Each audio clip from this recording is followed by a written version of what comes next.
Arkansas's breaking news leader. Fox 16 News at 9 starts now.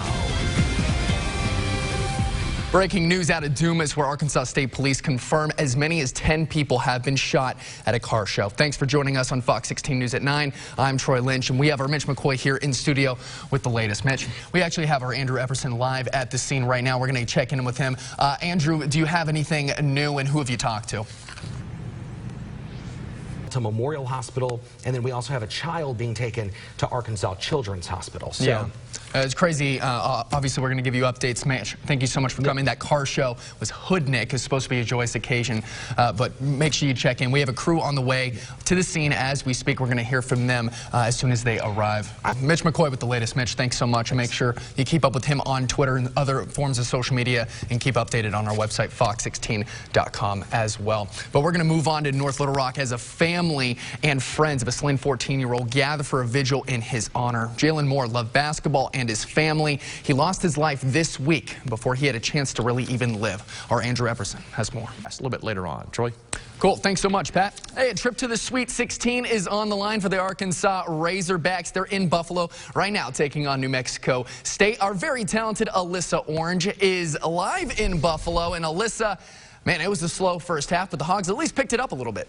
Alyssa, thanks so much. I remember when the team got to go to the Sweet 16 last year and how excited everybody was. The update for that score is 30-24 Hogs in the lead with about 15 minutes left. But in other news, Jonesboro police are investigating an early morning shooting that sent a 14-year-old to the hospital. Police say it happened in the area of Bridge Street and Johnson Avenue. The victim was flown to Memphis for further treatment. His condition is unknown at this time, and police are still searching for possible suspects. Anyone with information on this shooting is asked to please contact the Jonesboro Police Department.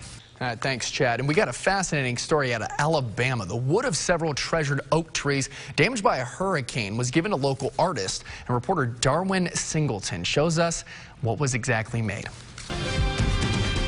Got to give you some good news now. Hundreds lined up this morning in Pine Bluff to receive free backpack meals. The First Ward Living Grace Pantry put on the event. The mission is to make sure no kids are hungry through spring break. And the group says around 600 backpacks were distributed.